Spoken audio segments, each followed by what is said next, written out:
धनतेरस पर क्या करें और कैसे करें। पंच दिवसीय दीपावली महोत्सव का प्रथम त्योहार धनतेरस 18 अक्टूबर 2025 शनिवार को है। इस पर्व पर किए जाने वाले प्रमुख कार्य निम्नलिखित हैं।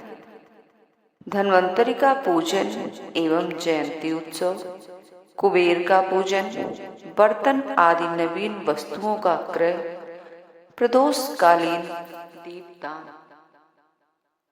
धन्वंतरि पूजन। धनतेरस पर प्रातःकाल अथवा मध्याह्न में धन्वंतर देवता का पूजन किया जाता है।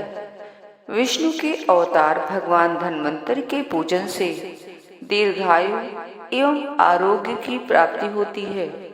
सर्वप्रथम भगवान धन्वंतरि का एक चित्र एक चौकी या पाटे पर अक्षत का अष्टदल कमल बनाकर उसके ऊपर स्थापित करें और हाथ में पुष्प और अक्षत लेकर इस श्लोक से भगवान धन्वंतर का ध्यान करें। चतुर्भुजं पीतवस्त्रं सर्वालंकारशोभितं भजे धन्वंतरि देवं सुरासुरनमस्कृतं युवानं पुण्डरीकाक्षं शर्वाभरं भरणभूषितं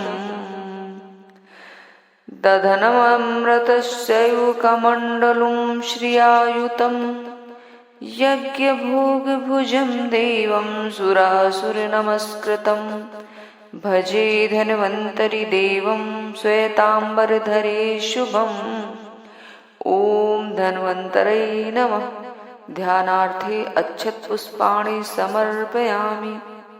ध्यान मंत्र पढ़ने के पश्चात भगवान धन्वंतरि के समक्ष हाथ में लिए हुए पुष्प और अक्षत को छोड़ दें और पुनः हाथ में अक्षत लेकर इस मंत्र का उच्चारण करते हुए आवाहन, प्रतिष्ठा एवं आसन प्रदान करें।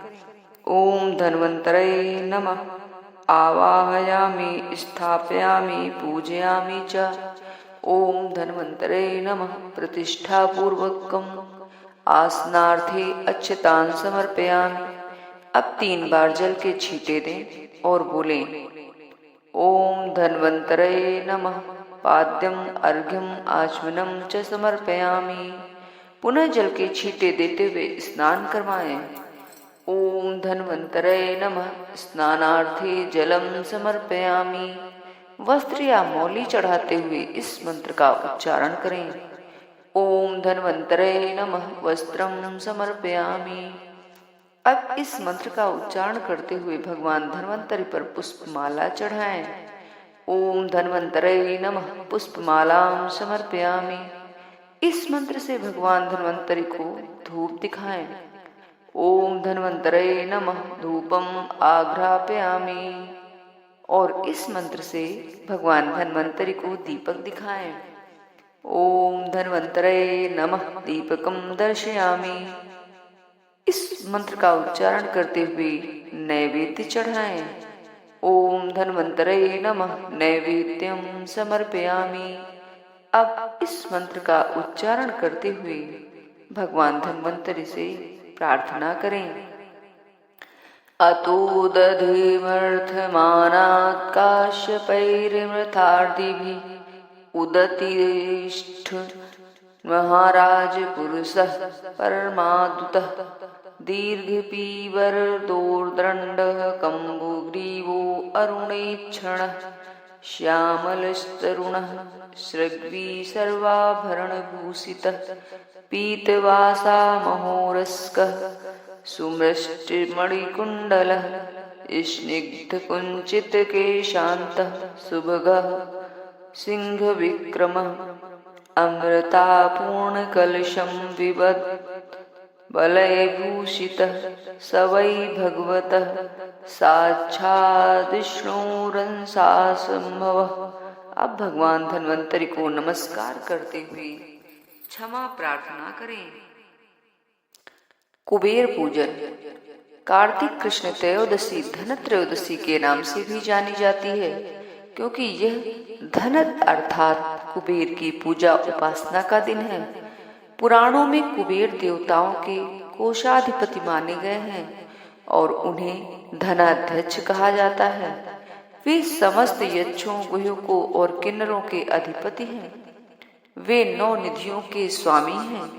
पद्म, महापद्म, शंख, मकर, तक्षक, मुकुंद, कुंद, नील और वर्चस नामक 9 निधियों में से यदि किसी के पास एक भी निधि हो तो वह अनंत वैभव प्रदाता होती है।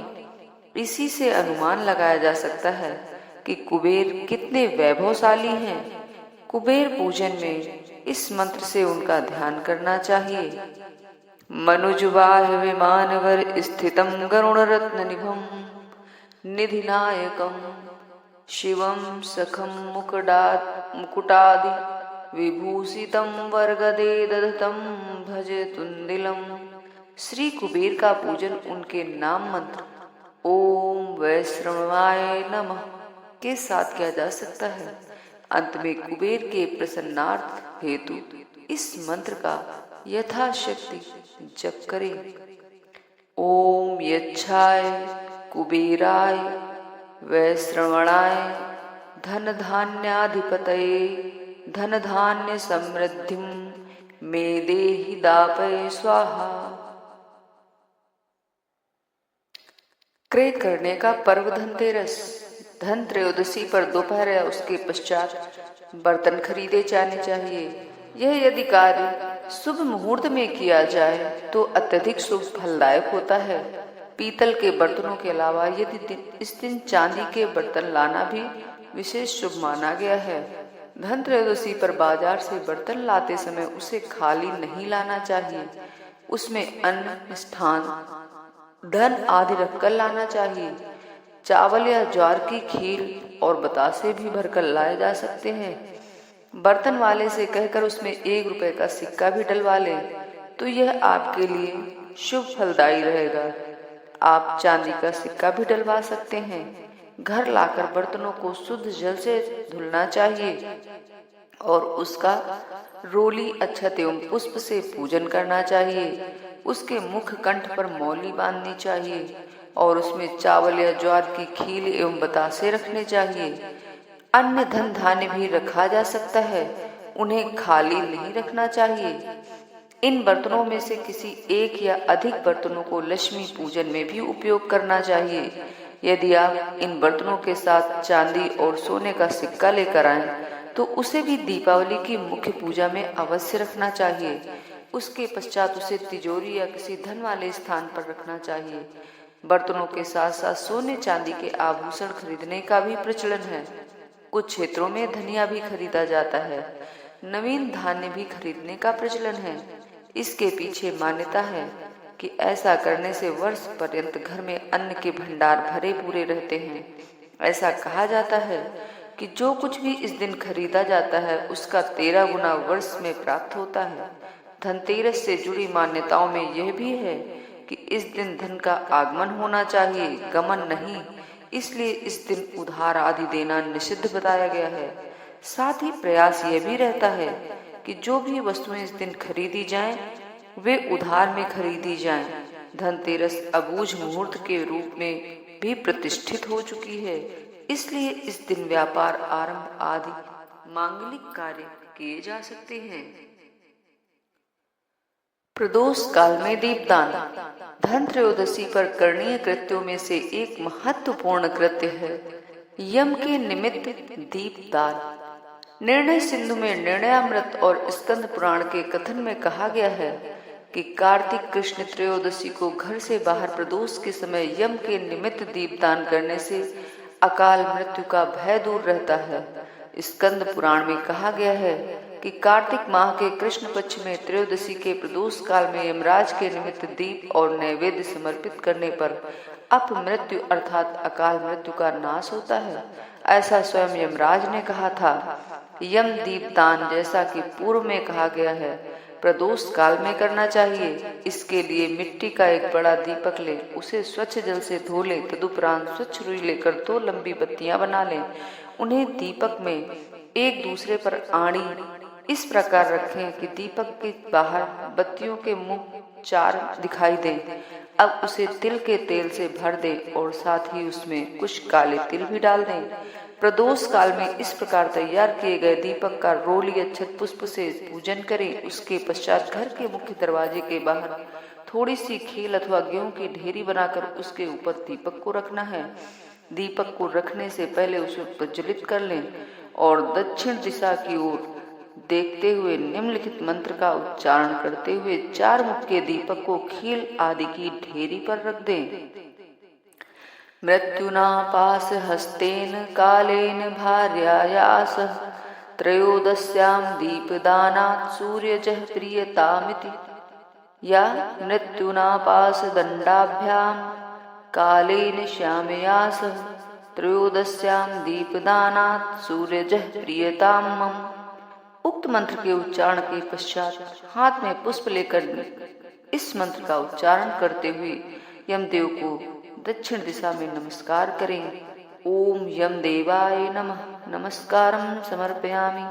अब पुष्प दीपक के समीप छोड़ दें और पुनः हाथ में एक बतासा लें तथा इस मंत्र का उच्चारण करते हुए दीपक के समीप ही छोड़ दें। ओम यम देवाय नमः नैवेद्यम निवेदयामि। अब हाथ में थोड़ा सा जल लेकर आचमन के निमित्त इस मंत्र का उच्चारण करते हुए दीपक के समीप छोड़ें। ओम यम देवाय नमः आचमनार्थे जलम समर्पयामि। अब पुनः यमदेव को ओम यम देवाय नमः कहते हुए दक्षिण दिशा में नमस्कार करें। इस तरह से अगर आप धनतेरस की पूजा करेंगे तो आपके घर में माँ लक्ष्मी की सदैव कृपा बनी रहेगी और अकाल मृत्यु का भय भी नहीं रहेगा। जय माँ लक्ष्मी।